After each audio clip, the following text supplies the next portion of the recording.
Hello, everybody, and welcome to What Am I Missing, the podcast where I attempt to fill in the gaps of my knowledge through conversations with friends. I'm your host, Brettta Uolton, and today I'm talking to Sean Rice about abandoned and forgotten theme park attractions. And oh man, is this a cool episode. When I reached out to people to see if they would be on my show, Sean wrote back and gave me the suggestion, and immediately I thought, I never thought that would be a thing. But of course it is, and it is so fascinating. And it being about theme parks seems like it would be very specific and local to Orlando, but it's not. This type of urban exploration happens all over the place, and the cool thing is, and we get into this a bit in the episode, that there are videos of people doing this all over. Not just theme parks, malls, hotels, old hospitals, anything to do with old abandoned buildings that just kind of are allowed to sit there and go derelict. And it is kind of cool to realize that the happiest place on earth and one of the most visited places on earth still has parts of itself where nobody ever goes and nobody knows exists. So Sean has a lot of cool information that I'm sure at the end of the episode you're going to want to go on Google and check out for yourself. So make sure you do that. As always, there's a sneak preview of episode 15 coming out next Monday at the very end of the show. But enough preamble. Let's do some verbal urban exploration with Sean Rice. Take it away, Anthony.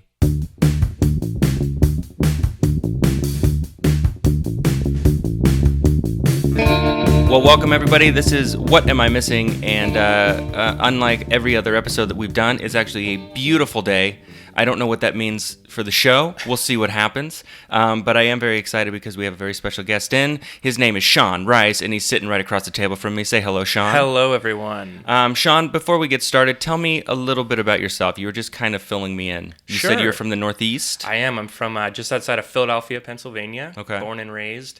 Moved down here about 7 years ago to the Orlando area.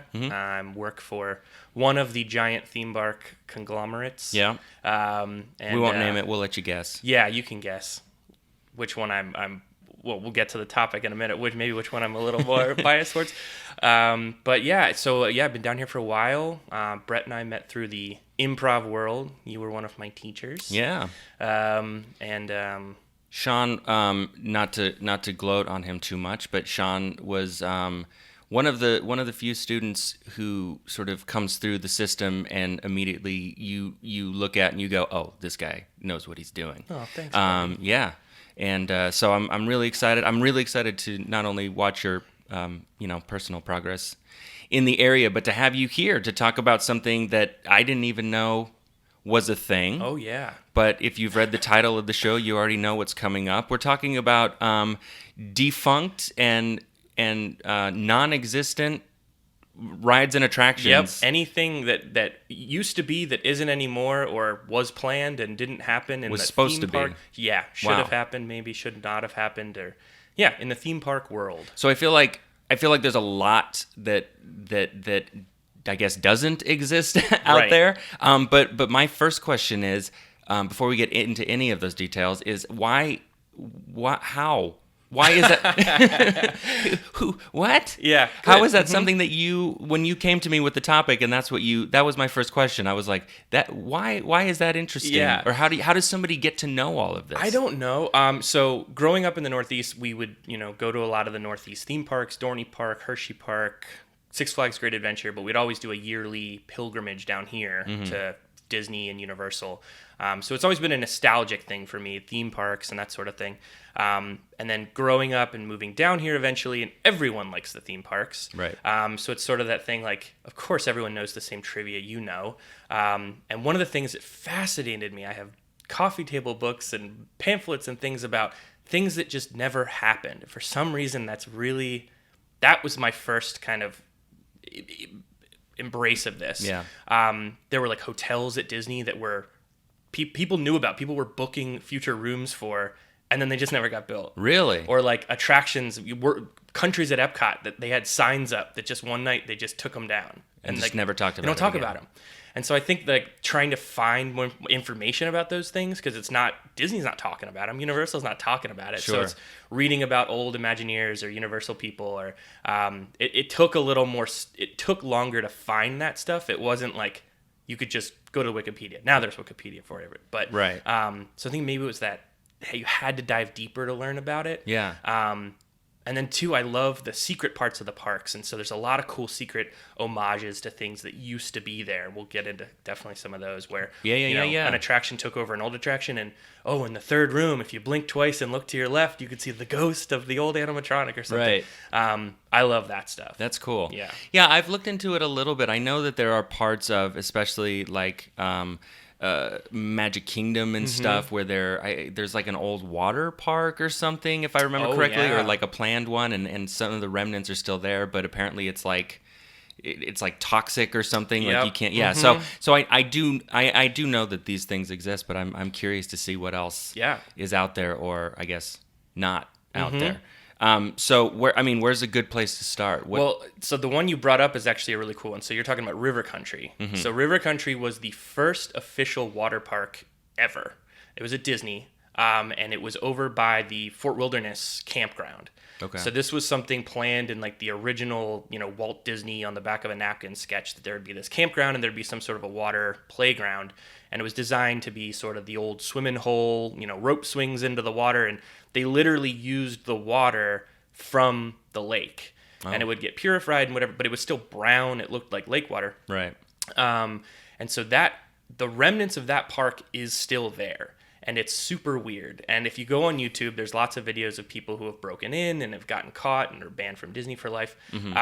They've since actually filled in all of the old pools because of, actually it was because of Zika last year with all the mosquito stuff. Oh, wow. So all the standing water, they wanted that to go away. But all the slides are still there. All of the like break rooms for the employees are still there.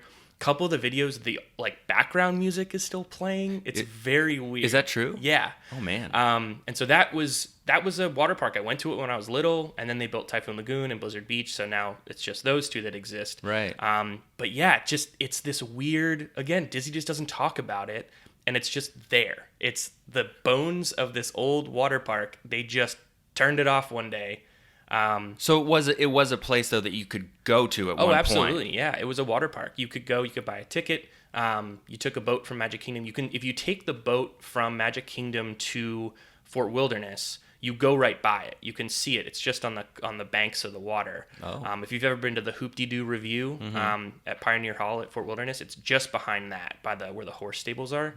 It's still there. It's just completely overgrown and very weird.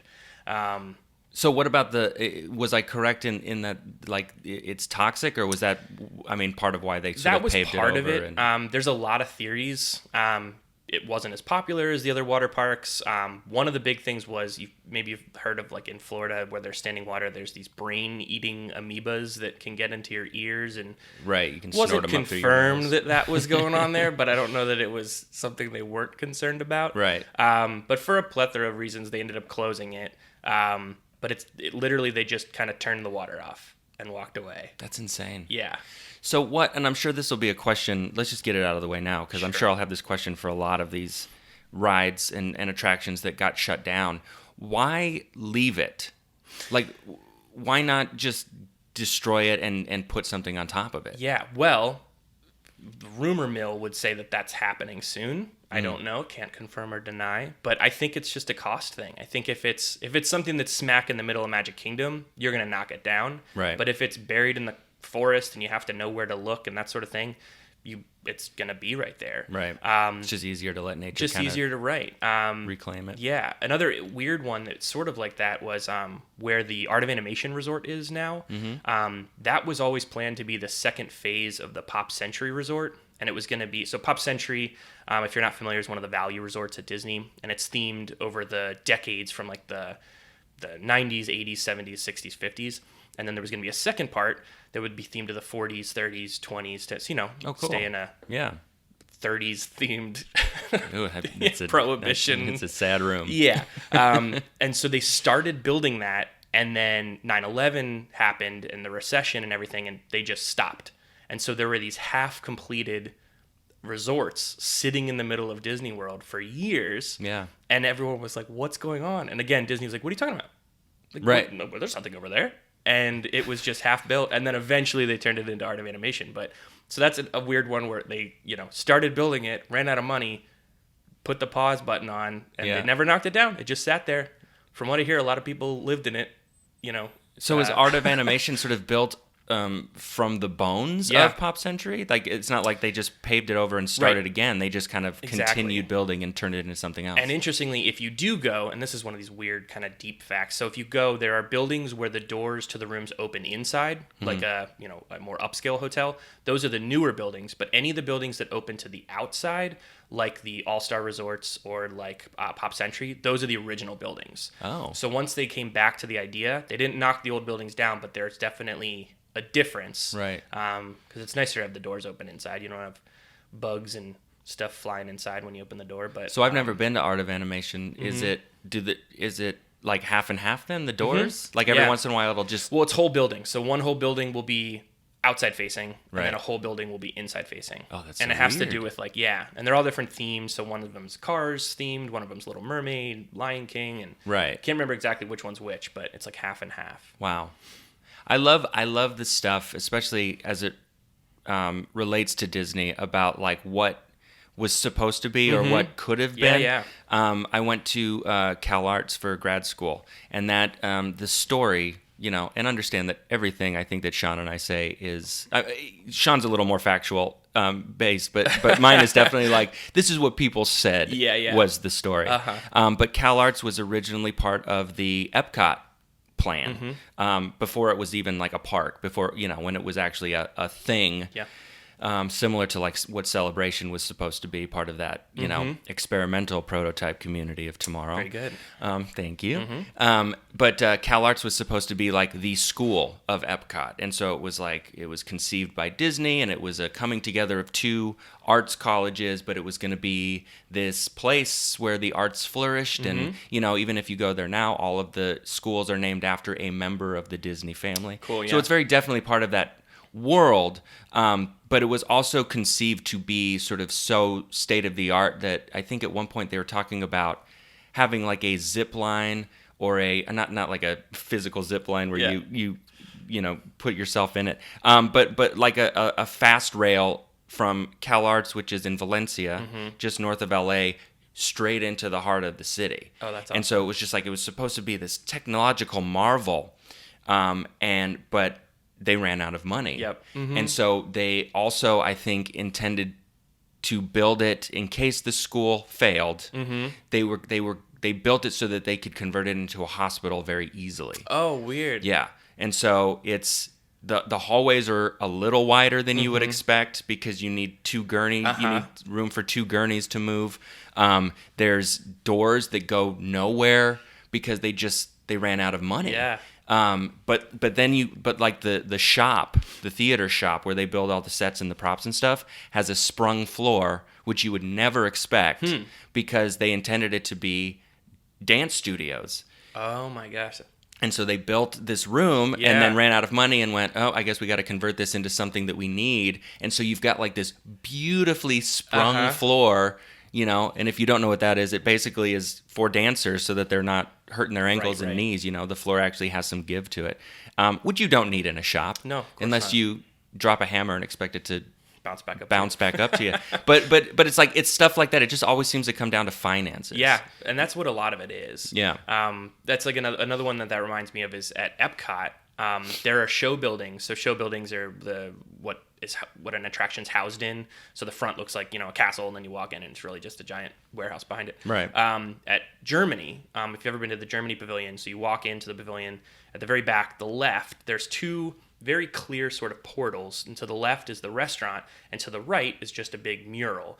That was supposed to be a ride. They built the show building for it. It was a Rhine River ride, a boat ride, and then they ran out of money. So the building is there, the door was built, and then they just put a picture on top of it. Wow. So it just sits there. So it's just sitting there. Right. That's too bad, because I was actually at Epcot yesterday, and the one thing that I love the most are those river rides. They're just so nice. They're great. Yeah.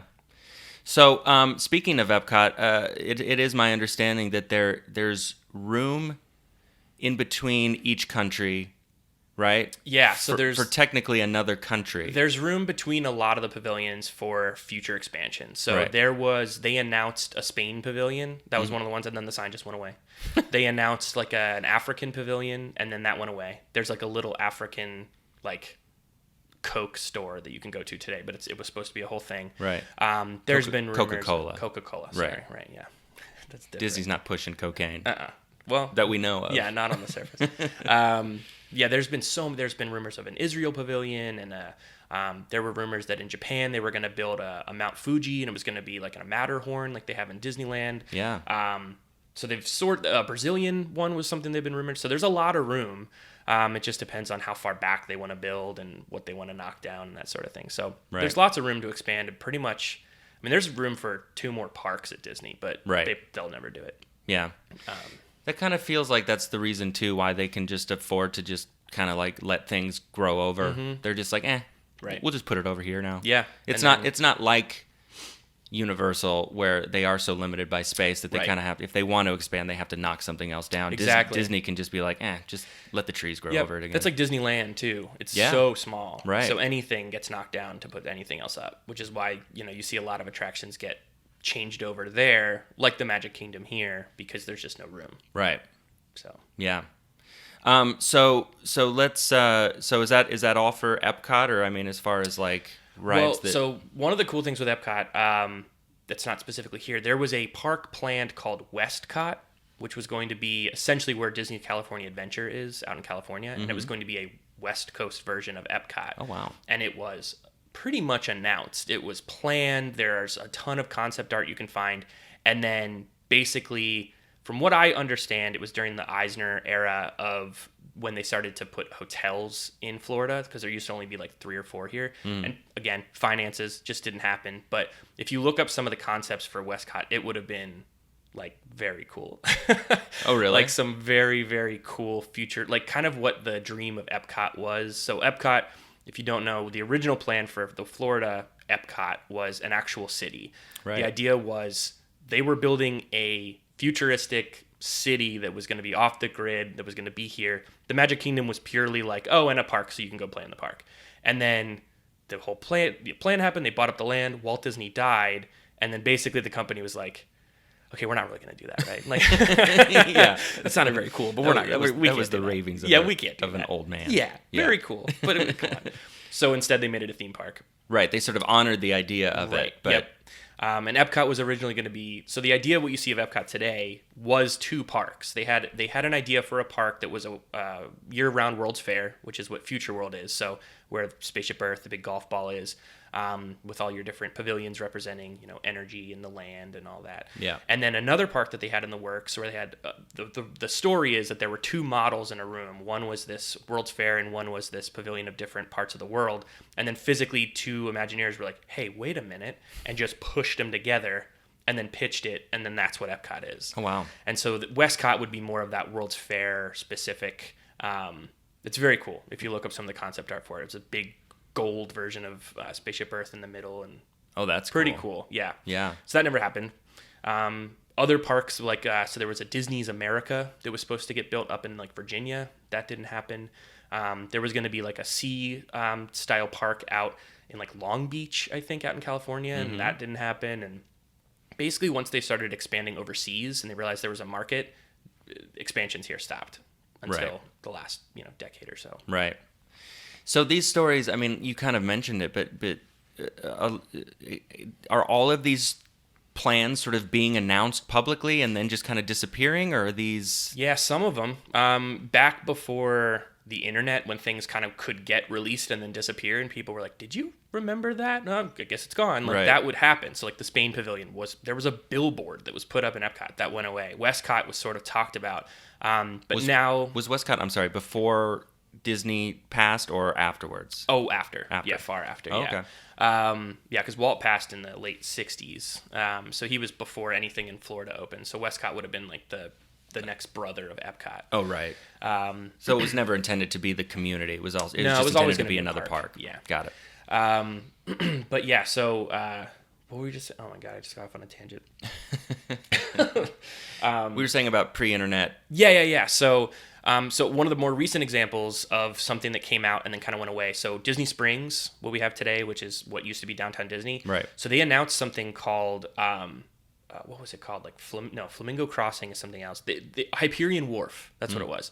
They announced this. It was at one of the big press conferences with whoever the CEO was at the time with his little pointer.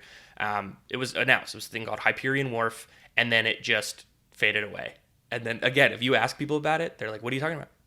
No, that was never a plan. It was never a thing. It's fully announced, like sketch art, like what the third-party vendors that were going to be coming in, everything. Yeah. And then it just went away. And Disney Springs is fantastic, so I think they made a good choice. Yeah. But yeah, that was fully announced. Was it supposed to be fundamentally different? What was it? I think it would have been a lot like what you see with Disney Springs, just with a different theme to it, of this like more of a kind of a West Coast wharf, like a San Francisco kind of feel to it. Right. And now it's more of the old Florida Springs kind of feel. But yeah, just announced and then just went away.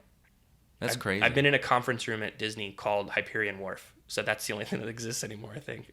So that do you think that's a direct reference to the old plans? Because it's a building where it was a building at Disney where all the conference rooms are named after, like, I don't know why, but different things. Right. Flamingo Crossing being one of them, which is something they're building out on the south end of Disney. But and I just remember being like, that's weird.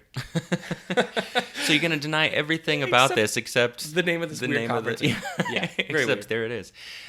So that, again, going back to something that you said before, that seems to be a thing, though, where the designers or the Imagineers or whoever it is will throw in these tiny references to, whatever is being replaced or whatever should have been, just kind of little nods to people in the know. Yeah. Right? To kind of go like, oh, I get that. Yeah. So there's some very cool examples of that. So one of my favorites. So my favorite attraction growing up was Mr. Toad's Wild Ride, which is still in California. I just went on it last week. Okay, it was great.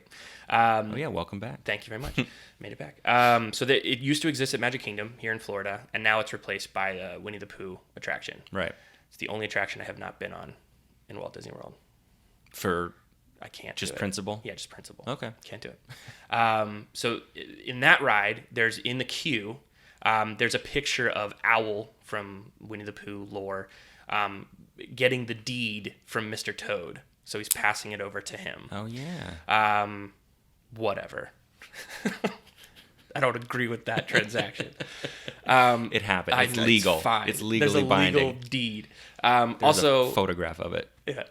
Over in the Haunted Mansion, when you're walking out of the Haunted Mansion, on your left is a pet cemetery. So if you look up to your left, and so there's dogs and cats and that sort of thing. Yeah. And up in the top corner is a statue of Mr. Toad. Oh, he died. Yeah, so he's dead. Okay. That's canon. It's literally you heard it here first. Graveyard. Well, if you've been on if just small tangent, have you been on the Mr. Toad ride? In Disneyland. Yeah, so for those of you who don't know, the Mr. Toad ride, the quick plot of that is Mr. Toad gets motor mania, which is caused by breathing in the exhaust fumes from a car, decides to drive the car recklessly, gets drunk, crashes, and goes to hell. And so he dies in the ride. You die. You are Mr. Toad in the ride, and you die, and you go. The last scene of the ride is the devil blowing smoke at you. Wow. So yeah, it's canon. He's dead. It was a different time. Mm-hmm. It was a different time back then. It's crazy. This kind of goes back to an episode that we did a few weeks ago with Robbie about Snoopy. Mm-hmm. But in doing research for that on what to post, I was going through old original comics of it, and I had a hard time finding the humor and the punchline in it. It's crazy. The first comic that had Snoopy. That ever featured Snoopy was Snoopy on all fours walking, and he has a flower coming out of his collar, I guess. He's got a flower on his head. Don't know why. And it's never explained. It literally just services the last panel. But he's walking with a flower coming out of his head. He happens to pass under a window with a flower box that are growing the same type of flowers that he has in his head. A girl pops out of the window and starts to water her flowers, getting him wet, and this is all in silence, and the last panel is him just sitting in a puddle. And that's the joke. and I read that and I went, was this just uproariously funny back then? But it's like that same thing where it's just like people's sense of like humor and story have changed. So have they changed? I don't know. Did people back then go, are we in hell right now? Like with that same sort of like is this happening? Or were they just like, oh yeah, this makes complete sense. If you really want to go through a trip, read any Heathcliff cartoon strip. Okay. It feels like you're in a different universe. Like, it doesn't make any sense. Right. It makes no sense. Oh yeah. There's like a running gag where blowing bubbles makes you fly, like blowing bubble gum. And there's like other characters that you're supposed to know. I guess if you're a Heathcliff fanatic. You probably, yeah. Anyway. I love worlds that sort of don't try to explain themselves, I guess, where they just kind of like lean into the crazy, but I think there's a difference between like that, like Heathcliff, I think predates Garfield. I'm not sure. I think he predates Garfield, but it was always kind of like Oreos and Hydrox. Yeah. Man, we are getting way off. Did you say something about tangents? Off topic here. But Hydrox are viewed as the sort of knockoff version of Oreo, but they predate. Right. Yeah. Heathcliff, I think, is viewed as the knockoff Garfield, but he predates. I'm pretty sure. Orange Cat. Yeah, but once Garfield hits the scene, suddenly it's like, oh, we have to do something with this. And so I think they, from the sounds of it, just went crazy. It's insane. Stuff like Mr. Toad's Wild Ride, I think, was just of its time. Yeah. Where they were just like, yeah, motor mania. Man, if you read some of I've read a lot of books and interviews with old Imagineers, because the original, so Imagineer is the term for the creative at Disney. So they're the ones who come up with the ideas for the rides, and they have backgrounds in art and engineering and storytelling, everything. So they were just animators. They were animators that Walt basically came up to and said, hey, I loved your work on Bambi. I need you to make a robot. And so I trust you enough. Let's see what happens. Right. And some of their stories, like there's this one guy, Raleigh Crump, who is very interesting if you look him up. And he was just crazy. I love him. But he was like, he came up with these ideas that got shot down left and right. They were just too bizarre. And like Mr. Toad is an example of one that just sort of like got through. Right. And is a classic now. But yeah, some of those original things, like the dark rides that still exist mostly at Disneyland, where you're just like, okay, next scene, oh, someone's dying, oh, the Wicked Witch is being killed in front of me, oh, okay, now we're over here, now it's crazy. It's frightening. It's terrifying. The Pinocchio ride at Disneyland is terrifying. Which one is that? It's the story of Pinocchio. All the rides at Disneyland are pretty much just the story of the movie condensed into a 1.5-minute long ride. Right. But the Pinocchio is terrifying. Pinocchio, the story of like, he's a slave, forced to dance, gets out, goes to Pleasure Island with the other boys, gets forced into more intense slavery by becoming a donkey. Right. Somehow escapes that, gets eaten by a whale, somehow escapes that, and then becomes a boy eventually in there. But like the meat of that story is slavery and like transforming your bodies into different. It's insane. Right. And the ride is terrifying. If Pinocchio had become a man at the end of it, do you think it would be more seen as a metaphor for like puberty, growing up? But instead, he just like he goes through all of that, and at the end of it, he just becomes he's a boy. Just a boy. I don't know. I don't know either. We had this running. We went on Pinocchio twice, and at the last scene, there's like it's Geppetto's workshop, and there's this really terrifying, creepy looking wooden doll on the corner, and we have this running joke that like this is the puppet that Geppetto is like doesn't want to be a real boy. Like he has the power, right? The Blue Fairy's like, hey, here we are, and that one puppet's like, please, Papa. Like no. You're gonna stay while I'm here, right there. While I'm here, you got any more puppets that I can transform? Run out. I can do any of them. No, I think we're good. We're all set. Just this one. What about me? Who was that? No, nothing. No one. We're good. That's awesome. Have you heard the theory that Donkey from Shrek is one of the boys from Pleasure Island? I have not heard that, but I am into it. Pretty fascinating. Sounds like it checks out. Apparently, there's support for it within the movie. Interesting. Which is why he gets turned into a donkey and he never gets turned back. Interesting. Yeah, pretty tragic. As a side note, so Pleasure Island is referenced in Pinocchio the movie. Yeah. So Brett, you're familiar with Pleasure Island that used to be at Disney, downtown Disney? Yes. So would you say that that's the same Pleasure Island? Right. It's a very similar name. Yeah. Right. Would I say that it's similar? Would you say that it's a reference to that movie? I would hope so. No. Because otherwise, and I've never, here's my tangent. I've never agreed with the name Pleasure Island Sure. as far as like a Disney area that you can go to, especially when it's supposed to be adult themed. Oh, yeah. So I always, based on what you're about to say, I always hoped that it was a reference to Pinocchio. No, Brett. As most of your listeners probably know, Pleasure Island at Downtown Disney was named by after Meriwether Pleasure, who is the man who founded Pleasure Island. Wait.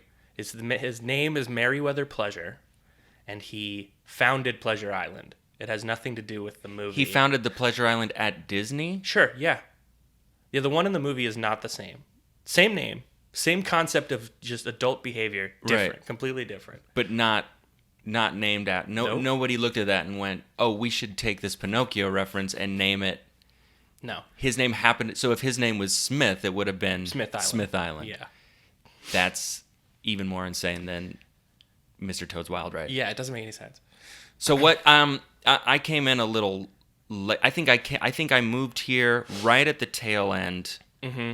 Or I think I visited for the first time right at the tail end of Pleasure Island. Okay. So I've only ever heard wistful stories of people Yeah. who wish that we could go back to those halcyon days. Yeah, Pleasure Island's interesting because it was around for a few years at the end, and it was nothing because they started gutting all of the clubs and things. So Pleasure Island, when it was, and there's a lot of incarnations of what was in Pleasure Island, but the idea is that it was a district where adults could, make sure their kids were asleep, I guess, and just lock the door and go to these clubs. Right. And so there were dance clubs, there were comedy clubs, the Adventurers Club, which was one of the coolest concepts in the world, which was this sort of living. They had characters who would perform, and then there would be rooms where the masks would come to life and talk to you, and there'd be songs that they would sing, and it was a bar, and it was very cool, like kind of very unique, not really replicated anywhere else. Yeah. Pleasure Island came about because downtown Orlando, Church Street, the Church Street station, used to be this like nationally renowned like a party district, and Disney said, "Well, we can do that," and so they built Pleasure Island and kind of killed the downtown Church District thing, whatever it was. Yeah. Good for them. And now it's better than ever, whatever it is. And so Pleasure Island was just a bunch of clubs, and eventually, after it became kind of a hotspot for youths to hang out and then get in fights, and just not what Disney wanted it to be anymore. And so they knocked it down and built Disney Springs on top of it. For a while, there was like a giant Jessica Rabbit, just like getting dads worked up, and it was just a weird place. There's a bar called Mannequins, which was a dance club where there would just be mannequins inside, and so if you'd had a couple drinks, you might think, "Oh, this guy's really into me," and it was a mannequin the whole time. Not nightmare inducing whatsoever. Are there still references to Pleasure Island at Disney Springs now? Yeah, so this is very cool. I just learned about this recently. There's this thing called the Society of Explorers and Adventurers. It's this weird Disney thing that's alluded to all over the world, but it's not really something like super well known. So it's the Society of, it's exactly what it sounds like, Society of Explorers and Adventurers. Meriwether Pleasure was a member. I don't believe that's a real name. Meriwether Pleasure, the founder of Pleasure Island. Pleasure Island. Sorry. No, that was Meriwether Adventure. Sorry, of course. He's a member of SEA. Other people include the guy who founded the Jungle Cruise. The guy, Jacques Lindsay, who's Jacques Lindsay's Hangar Bar is a bar at Disney Springs. He's the pilot from the Indiana Jones movie. He was in the movie for like 5 minutes. So he has his own bar. He's part of it. There's a Hightower. Professor Hightower is a character from a ride out in one of the overseas parks. He's part of it. So there's all these people who are part of it. The rumor is that in the new the Jungle Cruise movie starring The Rock, that it might be kind of more alluded to and it might be more of a thing. I hope not. I like that it's sort of this weird underground thing. But so there are references to Meriwether Pleasure in Jacques Lindsay's Hangar Bar, in the Skipper Canteen, which is the restaurant over by the Jungle Cruise, which is all Jungle Cruise themed in Magic Kingdom. Mm-hmm. So there's references to all these people all over the place. On the Disney Cruise Line, one of the kids clubs is run, quote unquote, by a member of the SEA. So very weird, very cool. But so wait, I'm confused. Is this a real society? Yeah. No, it's a made up thing. It's just a thing that kind of it's like an undercurrent of various locations. Yes.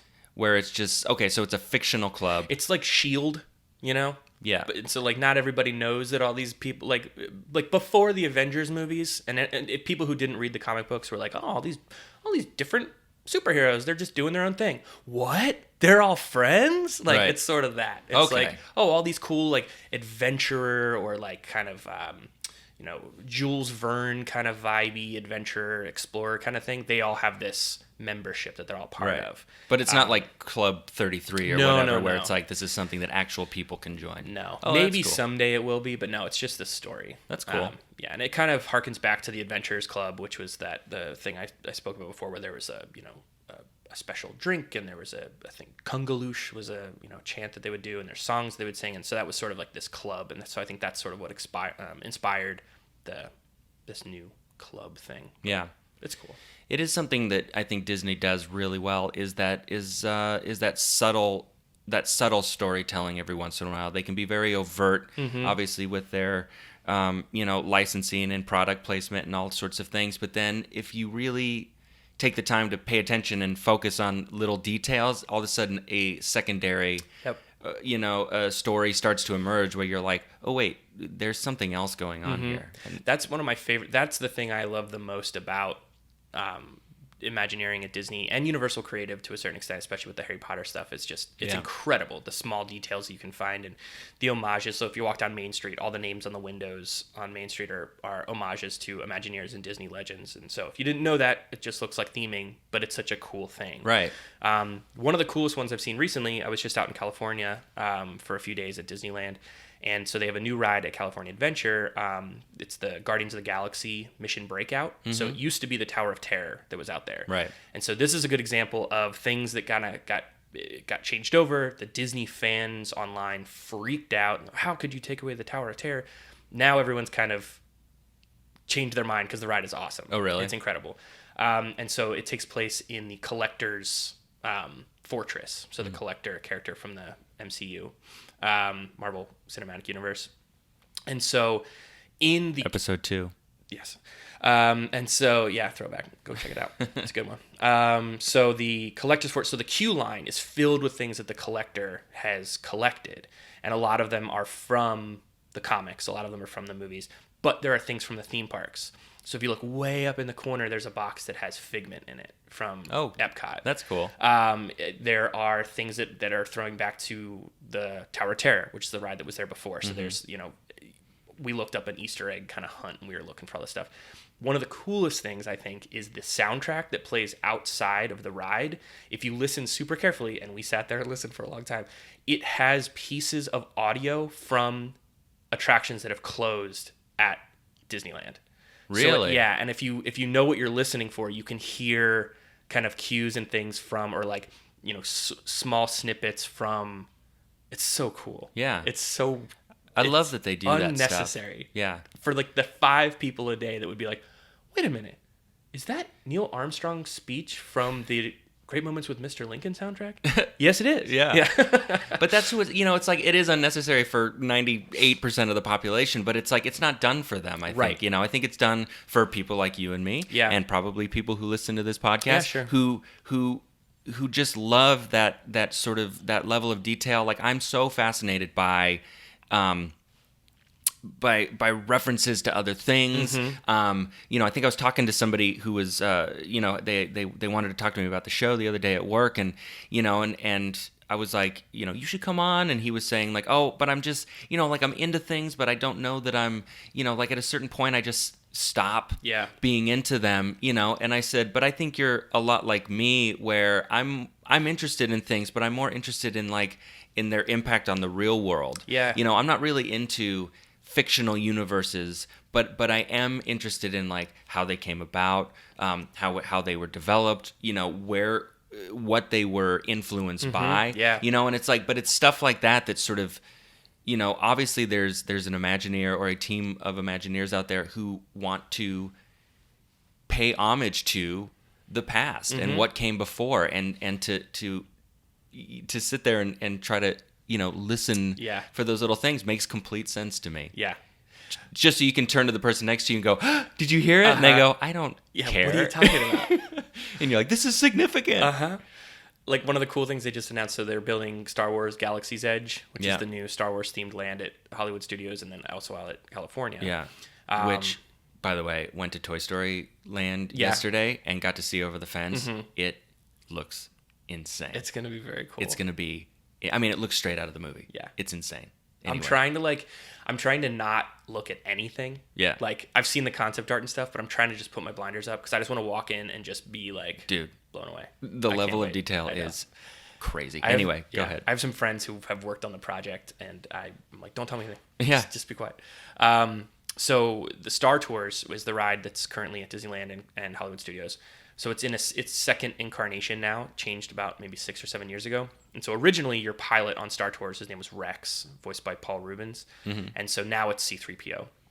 So the storyline for the original one was much more coherent. It was like this, you were aboard Star Tours and you were supposed to go to Endor, and he...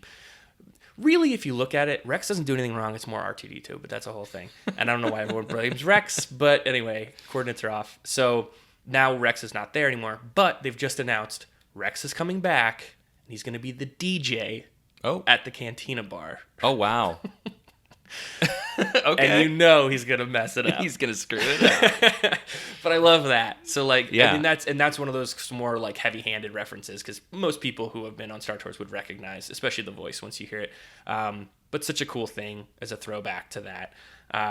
It's there. I mean, but that's the thing with anything. I think if you're into it, it does seem a bit obvious, but to any casual maybe not. observer, and especially with the amount of just tourists and people from out of town who come through here, they would never know the difference. Yeah, that's true. This is a weird reference, but thinking about robots, I remember in the not Guardians of the Galaxy, listen to me, Hitchhiker's Guide movie, which didn't do very well. Yeah, I liked loved it. Yeah.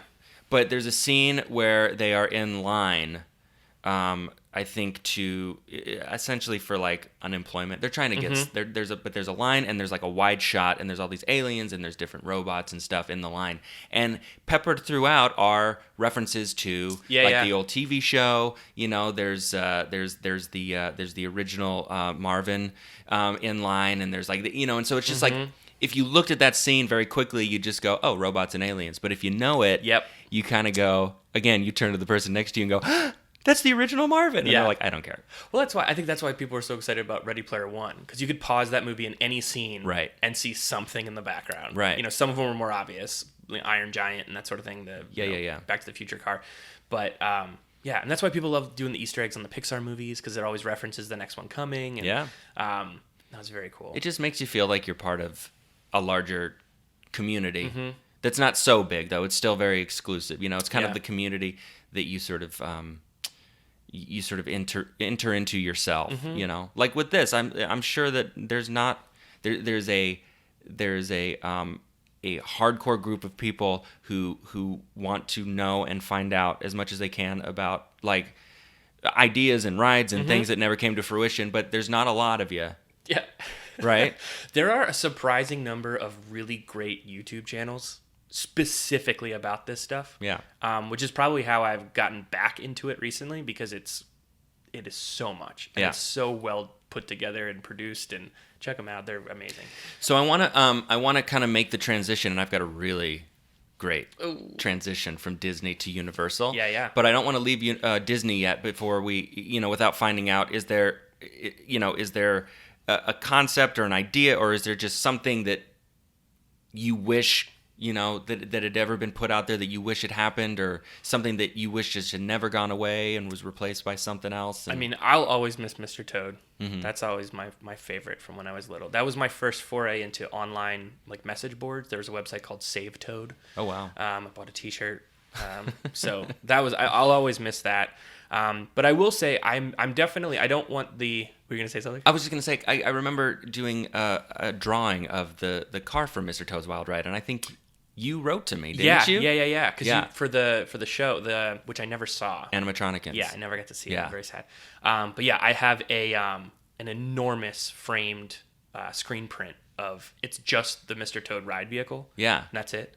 And it hangs in my house. and my girlfriend does not understand why we have it. And but it's there. You messaged me and you said, I'm really into Mr. Toad. And I think it predates this show, but it was one of those, I think unintended,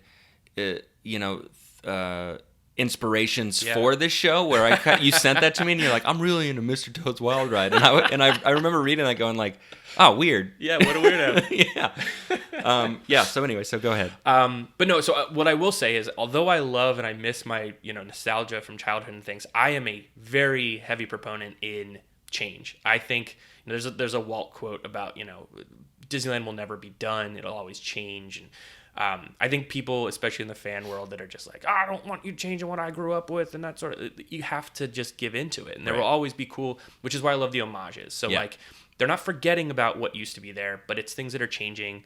A good example of the opposite of this is the Figment ride. I don't know if you've been on it at Epcot. No. It's awful.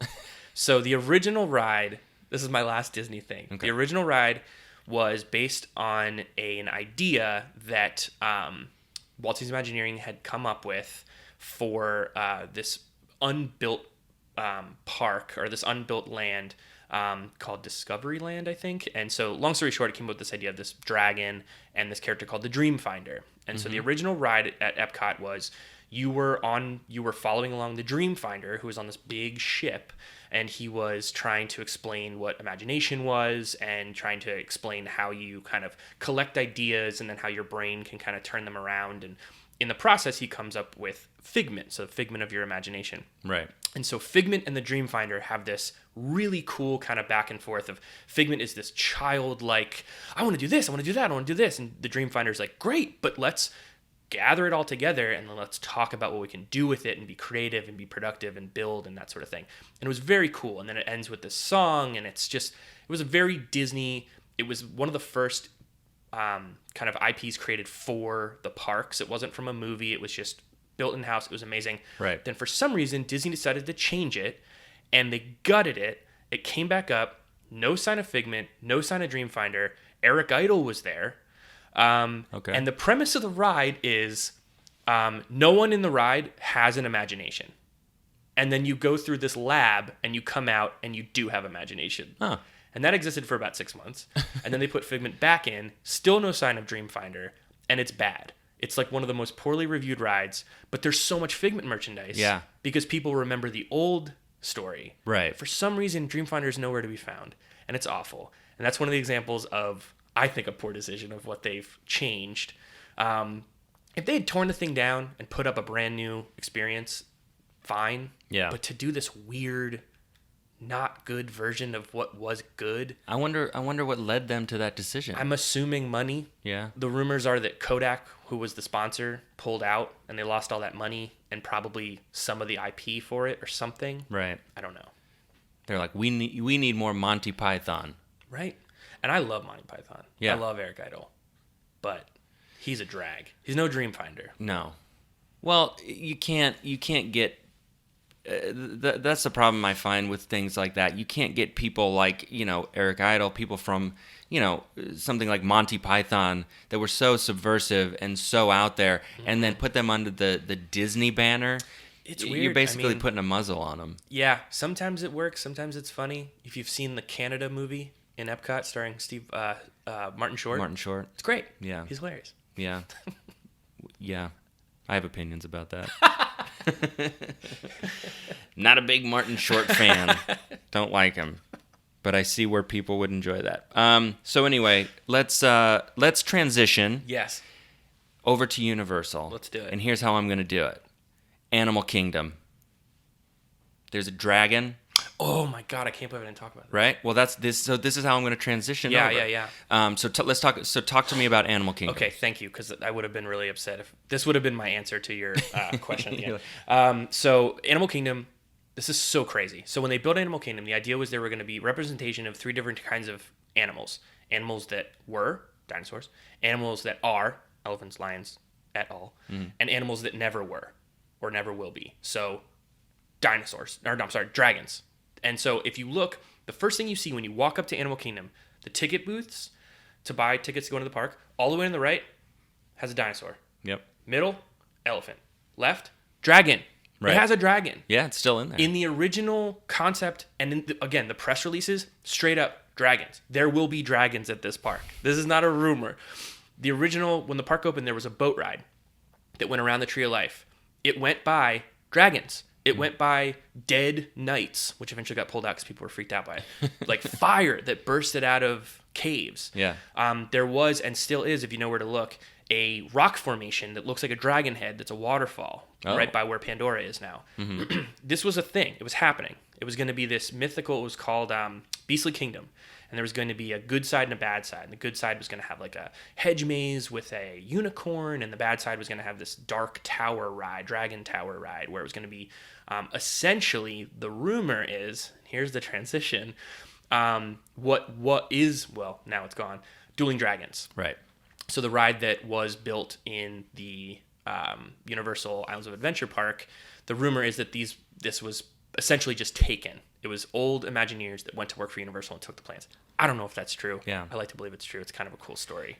Well, I've heard the same thing. Yeah. That basically Disney ran out of money, and Universal, excuse me, Universal kind of went, we've got a little cash. Why don't you bring your ideas over here? And that became essentially Islands of Adventure. Yep. That's the rumor. I think it sounds true enough. I think there are definitely parts of it that are too simplified of like, they just took the roller coaster plans and popped it down. And there's like there's a hidden Mickey in the track and like all that. I think there's some truth to that. Yeah. But yeah, so that never got built, but there are still, you can still find dragon stuff. There's still remnants of it. In Animal Kingdom. Do they, is that another thing where Disney kind of will deny it? That one is a little harder because there are literally physical dragons in the park. Right. Like the original logo for the park has a dragon on it. Mm-hmm. Like it's very hard to kind of move away from that one. Now that Pandora, which is incredible, I don't know if you've been. Yeah.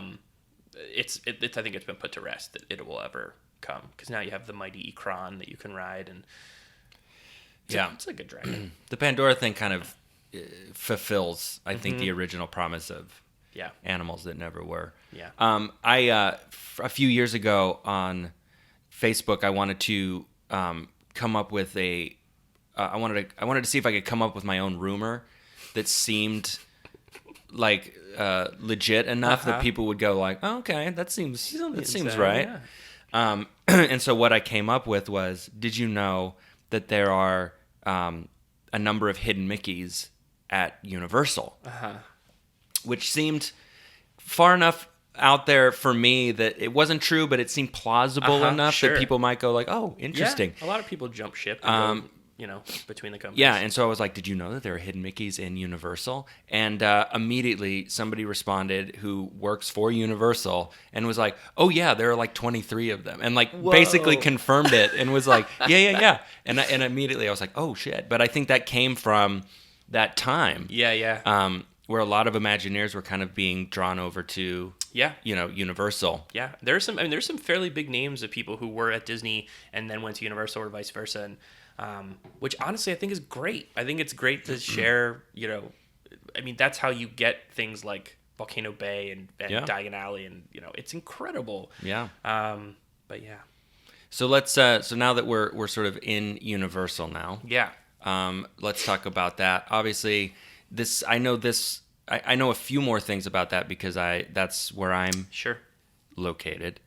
So I know that, like the Harry Potter expansion, Diagon Alley kind of sits on the footprint of Jaws, and things like that. So do you know the homage to Jaws that's there? I know that there are a few. Yeah. So one of the cool one, my favorite one is, so if you're walking up to go into Diagon Alley, so you're out in London, there's a record store, and a lot of the records are homages to Jaws the movie, Jaws the attraction, the creative team members. Is that the Universal version of Imagineer? Sure. Who worked on the ride. It's very cool. So that's kind of a cool like homage. I think in Nocturne Alley, the Shrunken Heads sing the song that Quint sings in the movie. Yeah. If you do, there's a spell that you can do to make them sing. Yeah. And if you do it, I think 5 times in a row or something, they'll sing "Show Me the Way to Go Home." Yeah. So cool. Yeah. That is when I found that out, I was like, they did it they knocked it out of that's the perfect weird, you have to force it to happen, find it. It's back in that weird dark out. Like, it's so great. It's great. I love that. I think there's, I think in one of the shops, I think there's like a shark, like a jawbone, up in the rafters or something. So yeah, there's a few nods. Yeah, love it. To Jaws, which and is I really miss cool. Jaws. Jaws is my favorite movie, my favorite film. I think I went on the attraction. Honestly, I don't have much memory of it. But I really wish that, because when I was down here, I had only really been to Universal a couple times before I moved down here, and so it was right around the time I moved here when all the Harry Potter stuff was happening. So I do regret not having experienced it to its fullest. Jaws was one of those things though that was so part of like, especially like Nickelodeon television and like growing up at a certain age, where if you watched Nickelodeon at the end, they would always say, you know, filmed at Universal Florida, and then there would be a shot of like the shark popping out of the water, that it almost becomes a part of like collective memory. I think that's where even if you've never done it, you know exactly what that ride was about. Like I'm like, yeah, of course I've been slimed before. No, I have not. No, absolutely not. No. But yeah, oh man, Nickelodeon. That's we can talk about that. The whole Nickelodeon Studios that used to be here. That's just it's Blue Man Group now. Right. But that was such a part of my childhood. I remember touring those studios when I was little. You get to see all, they're filming like all that, and Kenan and Kel were filmed here. And now there's not a whole lot. Apparently the only thing that you can still see that's part of the old studios is if you go to one of the bathrooms in the Blue Man Group theater, the bathroom floor is tile, and there is what used to be like green, like there's green tile that looks like slime had hit the ground, and that's still like in one of the bathroom stalls. Oh, okay. So they just probably forgot about it. That's like the only. That's less of like an homage and more of just it's a bathroom. Who cares? Yeah. But yeah, apparently that's still there. That's cool. Yeah. Is there anything, as far as, obviously Universal has gone through a lot of changes recently, especially with the influx of cash that comes with Harry Potter and stuff. And so I know in my time there, a lot of shows have kind of gone. Disaster, R.I.P., Twister, things like that. Yeah. But is there anything out there as far as like, plans that never were, or Yeah, Universal, I don't know quite as much about like the things that never happened. The history of Universal is very cool to me, because essentially it was the tram tour that used to be in Hollywood, or still is out in Hollywood, where you stop and experience Jaws, and you stop and experience King Kong. The story is that Steven Spielberg basically knew the guy that was building the Kong animatronic and saw it and was like, whoa, that's awesome. I want to be a part of this. And then Universal was like, well, we're kind of thinking about doing a Florida park. And he's like, if we can do one of these, I'm in. And then was like, and I'll give you Jaws, and I'll give you E.T., and I'll give you this. And so that's kind of how it came to be. Right. Kong's gone now. That's a cool one where there's references to, so the mummy ride that's there now is where Kongfrontation used to be. Mm-hmm. And so there's the room that you go in with all the treasure, and there's a big King Kong statue if you look in the back left corner there. And so that's sort of oh, that's cool. Yeah, like before it's right when he gets you, when he's like, oh, you can have all these riches, and it's like, and then the guards kind of pop up, but you can see in the fire. And also this is kind of harder to see unless the lights are on, but in the part where it turns into a spoiler alert, when it turns into the roller coaster part of the ride, the mummy, the original track for King Kong is still in the rafters, because it was literally built into the building. Oh, so it's still there. It's obviously nothing's going on anymore, but right, you can still see that. Oh, that's cool. Yeah. But the shows themselves, I hope so. I mean, there's probably a reference to it in, over in the Fast and the Furious screen adventure. Yeah. There's a few disaster references in there.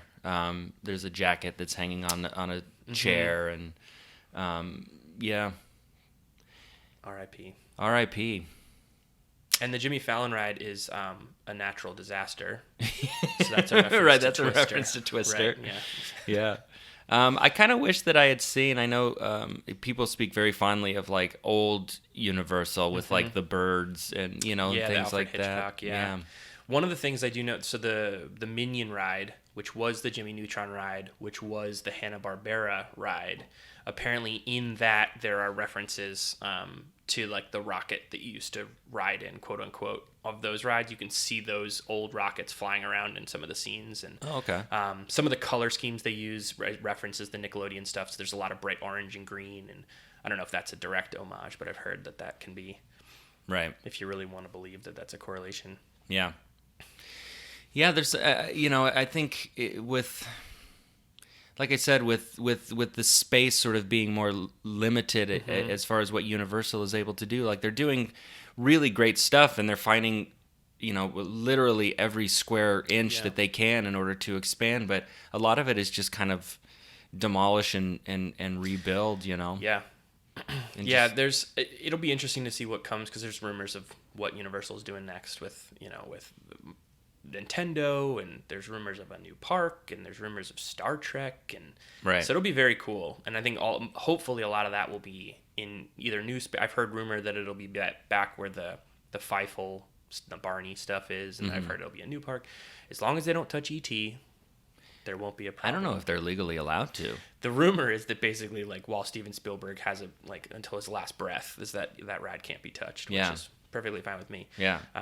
Do you know the story about that? How like the whole second part of that ride is based on the book sequel to E.T., The Green Planet?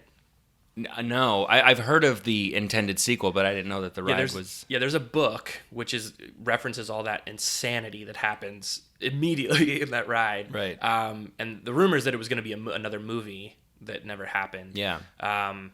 But yeah, and so the history of that ride's interesting, where like, I guess originally the the pre-show spiel with Steven Spielberg was like, oh, you're on set and you're going to see how we made E.T. And then they changed it to like, you're really with E.T. now. Like, it was a very different kind of change to it. But, oh, man, I love that ride. There's a great, and I'm blanking on the name right now, but there's a great stand-up routine. I can't remember his name. Great stand-up routine about going to Universal, and he's waiting in line for E.T., and he waits, an hour or whatever, and he finally gets to the front, and he's so excited to go on, and all of a sudden Steven Spielberg shows up, and he's like, E.T.'s lost, and you need to get him back to his home planet. And so he's like, oh, I just wanted to enjoy this ride, but sure, I'll do this favor for you. And so he gets on the bike, and he returns E.T. to the home planet, and he lives way closer than he anticipated, but he does it, and he's like, oh, good, now I can actually go on the ride as intended. So he goes back in line and goes through and, gets up to the front, and Steven Spielberg's like, he's lost, and he's like, again, I just returned, and so he goes to another ride, and he's like, oh, I'll just go on the Back to the Future ride, and he gets all the way to the front, and he's like, Biff stole the flux capacitor. He's like, why does everything keep going wrong every time? I just want to ride these rides, and now I have to help you. That's and it's so just good. But that's Universal in a nutshell. Yeah. Every ride they do is like, something's gone wrong. We need your help. Uh-huh. Even the shows are like, the director's not here. Yeah. We need an actor. We were talking about the in the Men in Black ride, where it starts out like you're there to see the universe in you. It's just a tour of like whatever, and then all of a sudden it's like, just kidding, we need your help to do whatever. We were saying, I wish that it was only like 1 in 10 that got that, and so 9 in 10 just went on this 10-hour like walking tour. Like, we didn't get the ride. Like, dang it. There's probably somebody who is looking forward to the universe in you, just like walking tour. Yeah, it's like 1 out of 10 Star Tours is just a nice ride to Endor. You don't have to worry about fighting Darth Vader along the way. Yeah, it's very smooth. Yeah. 1 out of 10 boats in Jurassic Park, just they don't get diverted. And you go the right way. It's just very nice. Dinosaurs don't take over. Very docile behind their cages. Oh, that would be great. One of the things you said actually reminds, so the Back to the Future ride that is now the Simpsons ride, there's homages to that in the pre-show, a ton of it. Like Doc Brown's in the pre-show, and there's stuff, you see the DeLorean in the ride and stuff like that. One of the things that I think is very funny is, so now what is, it's like Cletus's Chicken Shack. It's like one of the quick service restaurants there. Used to be like Doc Brown's Chicken, and for the longest time the joke was like, but why? Doc Brown has never referenced chicken in any of the movies, but is now canon because it's, Steven Spielberg's like, yeah, sure, you probably like chicken. Yeah, like, you can probably sell this. So you can still get it. Apparently it's the same recipe too, so. Oh, really? That's what I've heard. Cletus Chicken and Waffles is probably the best single item. Yeah, exactly. On property. Yep, and apparently it's that same Doc's recipe, so there you go. Thanks, Doc Brown. You really know what you're doing.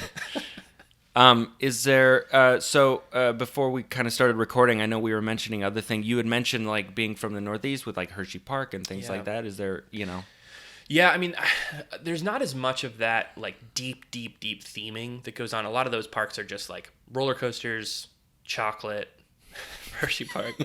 Yeah, lots of chocolate. That's the theme. Named after Meriwether chocolate. Meriwether, yeah, chocolate.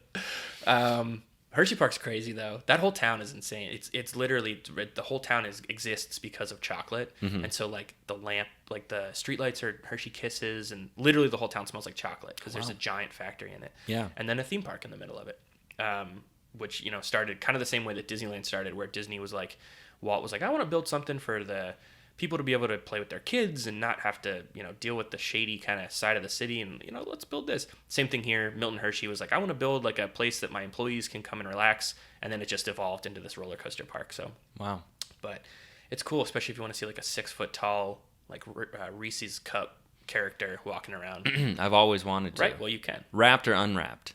Depends. Really? No. Well, okay. This is weird. So the head is it's an unwrapped Reese's, and then the body is the wrapped Reese's. It's a weird anatomy. So it's like the orange square is like rectangle, the pants. And then he's got just a brown head with a face on it. Yeah. Okay. But I don't know that there's a whole lot of like old stuff and like homage, because again, it's not like there's no like stories to those rides. It's more just like roller coaster or dark ride about chocolate or whatever. But just growing up around all those things, theme parks all the time. One of my favorite stories is, so Six Flags Great Adventure was about a 30-minute drive for me. It's in New Jersey. In my senior year in high school, we were my class put on the morning announcements, and so first period was just prepping for that. Homeroom, you did the announcements, and then you went to class. So if you weren't like, because you rotated through being the anchor and the producer and the editor. And so if you weren't assigned anything, you kind of sat around. And so friends and I would get up, drive to Six Flags, go on a couple rides, get back in time for the end of homeroom, because literally you didn't do anything if you weren't in the show. Oh wow, so that was fun. Yeah. That's crazy. So of course I moved to Orlando. Yeah, you have to. Theme park. This is where all the fun is. Yeah. I'm trying to think of what did we talk about? Magic Kingdom. We talked about Hollywood Studios a little bit? Yeah, Star Tours a little bit, yeah. I'm trying to think what else is, that they've knocked down there. I mean, there's all the different shows that have been in where, American Idol, and there was a Doug show, and which was, if you want a nightmare-inducing, look up the Doug live on stage costumes. Oh, God. It was just painted faces to look like, it was so weird. Oh, looking. really? It wasn't like... No, heads? face characters, that would talk, and very creepy. And then like the Drew Carey, the Sounds Dangerous was there, and not a lot of like homages. And none of those are like those classic things people are, dying to see. Right. So what was the story with the hat? Everybody hated the hat. So they put up the hat for the Millennium Celebration in 2000. So the icon of the park has fluctuated between what they called the Earful Tower, which was the water tower that had the Mickey ears on it in the back of the park, which is now gone. And then the Chinese Theater, which is a much nicer replica of the Chinese Theater in Hollywood. And so for the Millennium Celebration, they put up this hat, the Sorcerer Mickey hat. I don't know why. No one really knows why. Every park kind of got spruced up for the Millennium. Epcot got that stupid wand next to the ball that said 2000. And so they put up this hat, and it was sort of like, it was a store underneath it. They sold like Millennium merchandise. Right. And then like, it looks good, let's keep it. But then it was like, but you're literally blocking the Chinese Theater. And so then there were rumors of like, that was right around the time that the MGM name went away because of the sponsorship with MGM. And so they were like, oh, maybe they're trying to block this because that's IP that they can't put on show anymore. I think all that was I think it was just cost. I think it was like, well, it's going to cost us to tear it down. It doesn't look that bad. Let's just keep it. Right. But again, it just felt like this weird, it just got plopped down for no reason. Yeah. I was anti-hat. And so I was very happy to see it go away because I love that theater. I think it looks great. Yeah. That's a classic ride that's gone. I was going to say Is there any plans to do something in there? Oh now, yeah, or? they're built. It's I forget the name, but it's a Mickey Mouse ride. It's Mickey's first ride ever, actually. Yeah. And it'll be more in the new style of the new Mickey cartoons, which are very cool. I don't know if you're a fan, but the new style of Mickey cartoons are very cool. And so it'll be like a train robbery, something with a train. Mickey rides the train. Something with a train. Yeah, and I'm sure there will be. That's one that they've got to have homages to the Great Movie Ride, because that was classic. That was like an opening day, because that park when it opened, boy, you wanted a fun-filled hour and a half. Literally, they had a tram tour, and like that was it, because they rushed it. They wanted to beat Universal. Right. Michael Eisner did a lot of things because of what was his name? Katzenberg. His name? Mm-hmm. Yeah. Jeffrey? Yeah, so he went and then did a lot of stuff at Universal. He used to be Disney Animation, and there's a lot of rumor, which is supported by fact, that a lot of things that they tried, Michael Eisner was like, we can do that too. Mm-hmm. So like the theme park, they did that. They did Disney Quest, which a lot of people think was in reaction to something that Universal was working on with Sega. And so there's a lot of like, anything you can do, I can do better. Like, haha. Right. MGM went well. I think Hollywood Studios is a shell of itself right now, but with Star Wars and Toy Story up, I think it'll be pretty cool. Yeah. Isn't that funny that happened sort of... I'm sure it happened in both directions with the theme parks, but especially with the movies. When DreamWorks was founded, and every time you see DreamWorks, you see the little SKG afterwards. Those are the names of the three original founders. Yeah. Spielberg, I believe Katzenberg, and then G. Whoever that is. But because Katzenberg was coming from the Disney side, he was able to knowingly take a lot of the movie ideas that Disney was working on at that time, and literally transfer them over to his new company, which is why in the early days of DreamWorks, you get a lot of the same types of movies, which, I hear people talk about it at that time of like Bug's Life and Ants and Toy Story and Small Soldiers and things like that, where people almost speak of it like it's a coincidence, where it was just like, what a weird time where two movies were coming out, but it's like, no, they were directly taken. Yep, absolutely. And utilized in the early days of this new company, where they were just like, Disney's doing a show, a movie about toys, let's do one of our own, right? And so that's why. Bug's Life and Ants is that's insane. It's like almost the exact same movie. Practically, except one's done really well and Ants sucks. Like Small Soldiers and Toy Story, like they deviate, but I mean it's based on toys. That one is pretty close. Yeah. Well, he did. He just took it. Yeah. Kids love bugs. He's like, here's what they were working on. We're gonna do the same thing, And then luckily for them, they kind of get away from. Once they sort of like hit upon Shrek and actually mocking the Disney, the Disney style and ethos and stuff, and then it's almost similar to like when Family Guy and The Simpsons were kind of feuding, where it was just like Family Guy was the up and comer, the new start, kind of had a little more attitude, was a little more crass, a little more referential, and it was about the time that I stopped watching The Simpsons was when they, instead of competing with it and sort of saying, no, we're going to keep doing what we've always done successfully, they were like, it seemed like Simpsons started changing their model to match Family Guy, and that's when I started going like, ugh. And don't get me wrong, I loved both simultaneously, but for different reasons. So when one started turning into the other, I went, ugh. I'll just watch Family Guy. And then you have South Park who's just commenting on the whole thing perfectly. Exactly. But it was sort of like that same idea where Shrek came along and was like, isn't this fairy tale stuff stupid? Yeah. And Disney started changing their attitude as well. So now you've got these cartoons that reference itself. Yeah. And people, like with Frozen, people look at it and they go, oh my God, it's so revolutionary. You've got a character saying that you can't fall in love at first sight and you shouldn't just give your heart to any man that comes along. Wow. But it's like, but she still does that. You know, it's just like, it's just paying lip service to this more cynical attitude that we have today. But like, when you look at it, she does that. Right. You know?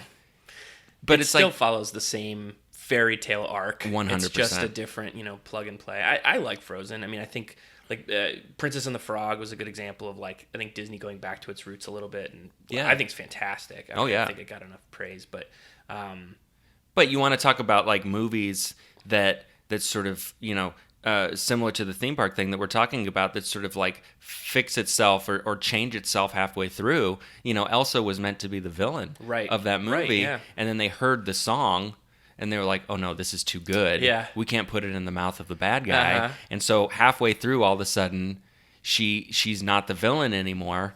And so they have to change the second part of the script. Mm-hmm. So now all of a sudden, Prince Hans, who there was no indication that he was ever going to be a problem. And then all of a sudden it was like, yes, I was evil the entire time. And didn't you get that from that delightful song I sang? that wonderful song that we sang about falling in love. But it's, but that's, again, it's just sort of one of those things where you just go, what? Like if you're really paying attention, you're like, how, why? Yeah. He's not the evil one. That's impossible. Right. There was actually, to draw it back to the theme park conversation, there was a Snow Queen attraction that was designed for Disneyland way back in the day. Never ended up happening, but some of the elements of that were then actually like straight up copied and pasted into the Frozen attraction that's in Epcot now. Oh, really? So some of the effects and some of the idea of Elsa kind of pushing you back was part of the original concept and kind of fit in with the track that was there from Maelstrom anyway. So kind of a cool thing there. That is cool. A lot of ideas from Disneyland sort of were transferred over to Disney World or kind of in different ways, right? I know there was like a 20,000 Leagues Under the Sea thing that was it meant to become a Nemo ride and never happened, or did that? It did. So it was out in California, and it was just a submarine ride, and it was very cool. So it didn't actually you sat below the water, but it never actually dove. It was on a track, and it would go through a cave. It made it look like you were going deeper. And they blew bubbles at an angle, so it made it look like you were sinking. Very cool. And then when they built it here in Florida, they did 20,000 Leagues Under the Sea. So they made it Jules Verne themed and really, really cool.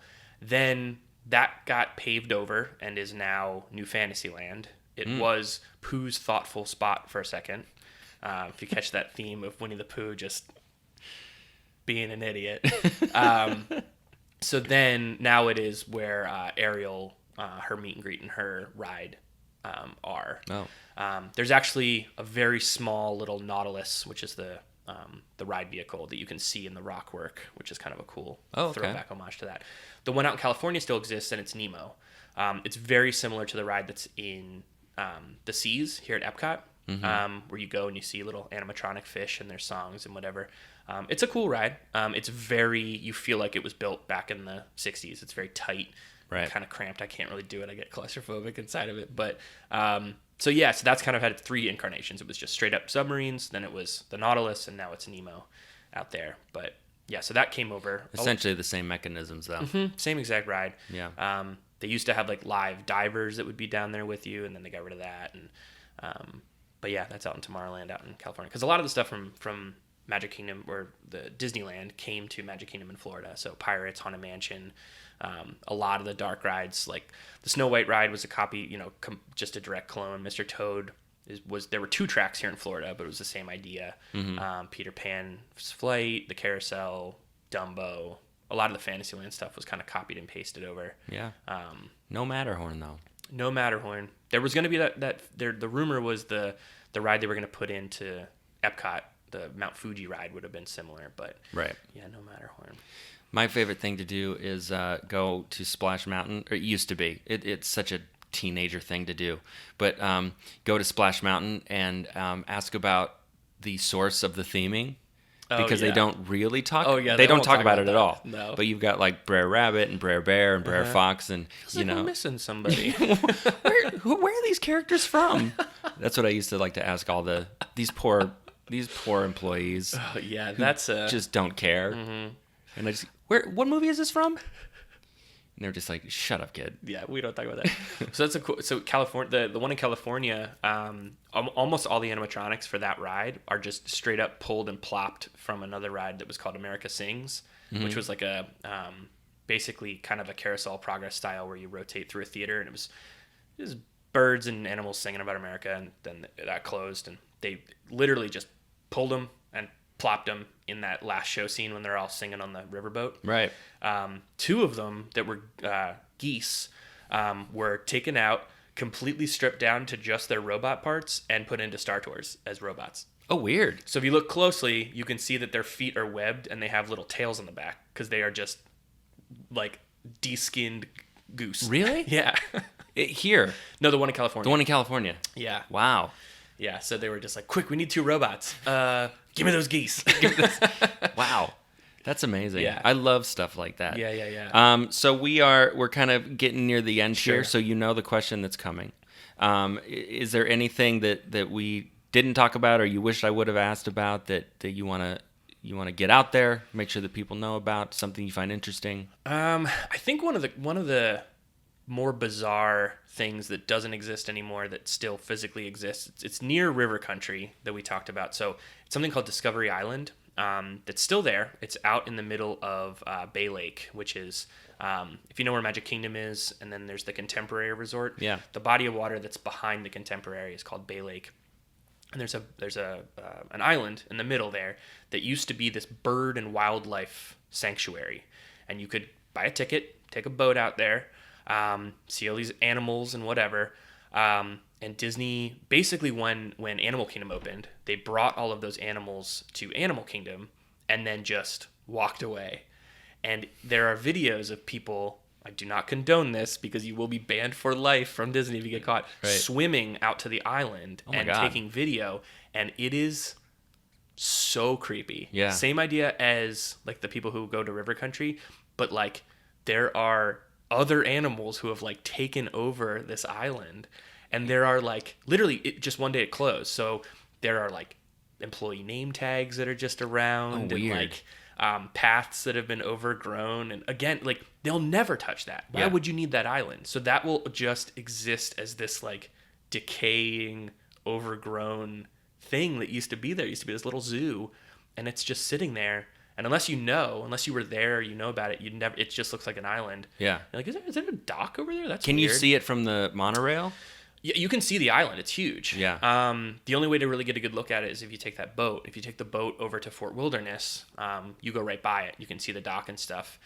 You can't really see into the island because it's totally overgrown at this point. Yeah. It's so weird. And again, that's when, like, why would you ever touch it? Yeah. But that whole, and that's the same area where I was referencing before. There were ideas to build like a Mediterranean resort and a Venetian resort and I think like a Persian resort, like all these different resorts on that monorail beam. And now you just have the 3, the Grand, Floridian, Contemporary, and Polynesian. Yeah. It's just so wild to think that Disney has that much property that they can enormous. just... It's enormous. It's so cool. Do you know the history of how they bought all the land up? Yeah, that Walt kind of came out under a bunch of different like shell companies and names. Yeah. If you go down Main Street, one of the windows where they have the names of the people who helped or whatever, there it lists the fake names. Oh, really? Yeah. Oh, that's cool. And one of them I think is like EYE space FOR space something, like referencing I-4, like referencing the road. Oh, that's funny. And so it's the name of the guy who was like the major financial planner for it, and then the 5 fake names that they used to buy up all the land. Wow. Yeah. Yeah. That's an interesting story because they start catching on like halfway through the process or something. So he buys some of the property, like, I mean, pennies. Right. You know, and then all of a sudden somebody goes, wait a minute, I think this is Walt Disney. Yeah. And all of a sudden the price for the land just skyrockets. Yeah. One of the stories I heard, there's no way this is real, but I still think it's funny, is that one of the guys is like talking to someone about buying the land down near near the Kissimmee side of Orlando. And he's like, yeah, I'm from around here. I just want to expand my farm and blah, blah, blah. And he's like, oh, what part of town are you from? He's like, oh, I'm from Kissimmee. He's like, you're from where? He's like, Kissimmee. He's like, you mean Kissimmee? He's like, yeah. And they're like, deal's off. You're a liar. Yeah.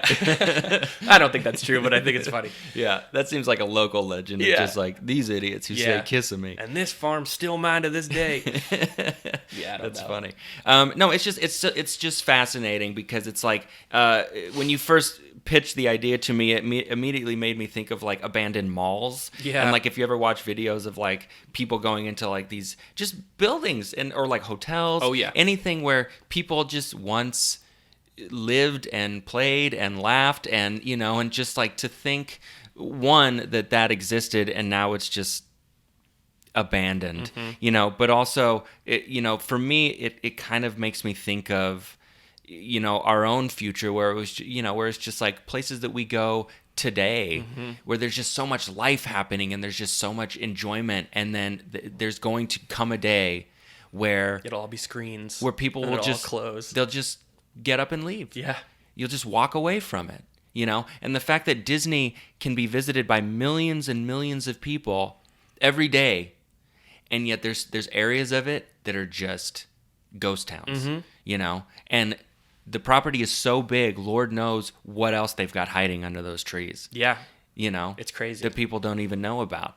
But thank goodness there are people like you out there who are willing to discover it. And to go even further and risk being kicked out of the parks for the rest of their life. Don't do that. But watch their videos. Watch the videos. If you're from the Orlando area, you probably work for one of the parks, if not both. Or all three. We haven't even mentioned SeaWorld. But I don't know what's there. That's all right. But, the nice thing that I find about having access to the parks is that it allows you to take the time to notice the details. Yep. You don't have the pressure and the rush of, well, we got to ride this ride and we have to ride this ride. And, we're going to make this worth our $100, damn it. Exactly. So if you're from the area, do yourself a favor and check out the parks and really take in the details because it's there and there's a lot. If you're not from Orlando, the next time you come in, like, look for these things, And now, thanks to Sean, you have a bit more information. You can be the person who turns next to the person and says, oh, "This is a reference to the Nautilus," and they can go, "I don't care." Don't you hear this is the Rocketeer soundtrack? Where are you going? This is well, guess I'm by myself now. No, but it's endlessly fascinating, and I can't wait to go back and look for some of these things because I had no idea. Yeah. Will you come with me? Yes. Cool. Well, thanks for coming out. Absolutely. If you get me into Universal. I'll get you into Universal. Because that's where I don't work. If you made it this far into the episode. Yeah, if you couldn't guess, I think Disney is the one that you enjoy more. We'll go to Universal. We'll find some cool hidden treasures. We'll look for the hidden Mickeys. Yeah, all 23. All 23. God, I don't think that's the number, but it seems right. Anyway, Sean, thank you so much for coming out. I appreciate it. This has been a very, very interesting conversation. Yeah, thank you for having me. And hopefully you go out and enjoy. The day had no effect on the conversation. Thank gosh. Actually enhanced it. Yeah, I think so. So, yes. So thank you once again, and we will see you next week. Bye. What Am I Missing is edited, produced, and hosted by me, Brettta Uolden, with original music by Anthony Smith. Special thanks to Sean Rice, if for nothing else, leading me to believe that Meriwether Pleasure was a real person and not a fictional character. If you would like to know more about me or listen to past episodes, you can find it all at facebook.com/whatamimissingpod. And if you have any questions, comments, or curses about anything you heard today, you can email me at whatamimissingpodcast@gmail.com. Please make sure to rate us on whatever app you choose to listen to podcasts on, and tell your friends about us, please. Now here's a preview of next week's episode. He wrote a song called Surfin', they recorded it, they went into a studio and they recorded it, and they called themselves the Pendletones, which was, they were wearing shirts that were Pendleton shirts, so they were trying to make like a pun off of the shirt that they were wearing. Sure. But the guy that was running the studio was like, the Pendletones, that doesn't make any sense. They're singing about surfing. We'll call them the Beach Boys. Thanks for listening.